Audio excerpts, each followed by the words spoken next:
আসলে সংসারে না 10টা পোলা লাগে না সংসার খারাপ করতে, একটা পোলা হইলেই যথেষ্ট। ঠিক আছে, এই ছবিটা দেখেন তাহলে বুঝবেন।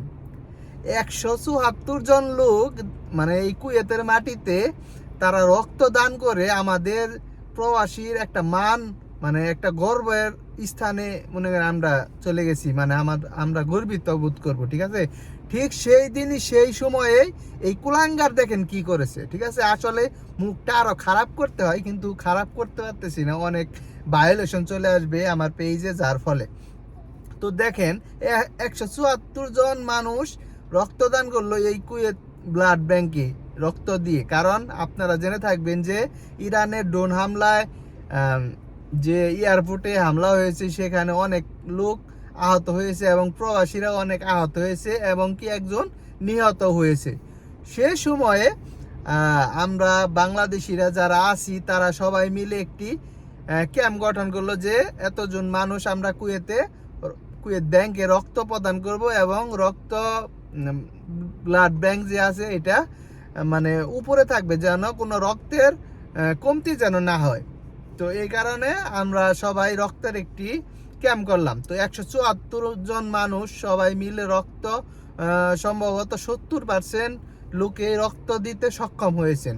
সেখানে আমাদের মানে আমাদের প্রবাসীর একটা মান, গুণগত মান মনে করেন যে গর্ববোধ করবো আমরা, সে একটা সময়ে এই কাজটা করলো আমাদের মানে বাংলাদেশে একটা কুখ্যাত বলবো না কি বলবো, এটা কি বলে আসলে, মানে খুব মান একদম উঠাইয়া দিল আমাদের। ঠিক আছে, যা আমরা একটু ভালো করতাম, আমাদের জায়গাটা একটা পরিস্থিতি আমাদের ভালো থাকতো, আমরা ডেলিভারি কাজ করি, আমরা যদি কোথাও যাইতাম ডেলিভারি নিয়ে, যেমন অনেক অনেক কুয়েতিরা বসে থাকে আমাদের ব্যাপারে কিন্তু আলোচনা করে। ঠিক আছে, তো সেখানে গেলে যখন বলবে যে তুমি কোন দেশের, যখন আমি বলবো আমি বাংলাদেশের, তখন কিন্তু ওই জিনিসটা সামনে আসবে যে এরা সবাই মিলে রক্ত প্রদান করেছে এই কুয়েতের ব্লাড ব্যাংকে।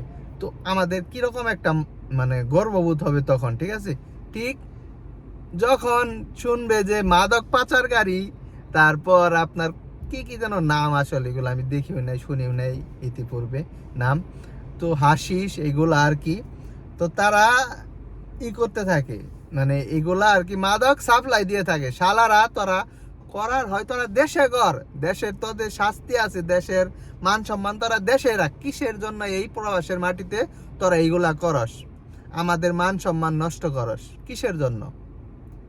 আজ আমরা কোথায় থাকতাম, আজ আমরা কোথায় এই ধরনের মানুষের জন্য। ঠিক আছে, তো ঠিক আছে, সবাই ভালো থাকবেন।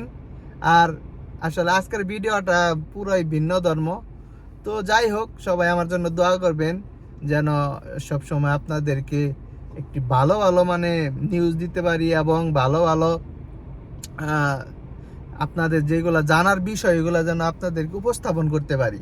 আপনাদের যদি কিছু জানা থাকে অবশ্যই আমাকে মেসেজ করবেন, আমি যদি মেসেজ না দিতে পারি অবশ্যই কল করবো আপনাদেরকে। অবশ্যই খুঁটিনাটি যত বিষয় জানার থাকে আপনি আমাকে বলবেন, ইনশাল্লাহ আমি চেষ্টা করব। সব সময় হয়তো বা পারি না, কিন্তু আমি চেষ্টা করব ইনশাল্লাহ। ভালো থাকবেন সবাই, ইনশাল্লাহ। পরবর্তী ভিডিওটি দেখার জন্য চ্যানেলটি ফলো করে রাখুন এবং ইউটিউবে দেখে থাকলে চ্যানেলটি সাবস্ক্রাইব করে রাখেন। আল্লাহ হাফেজ।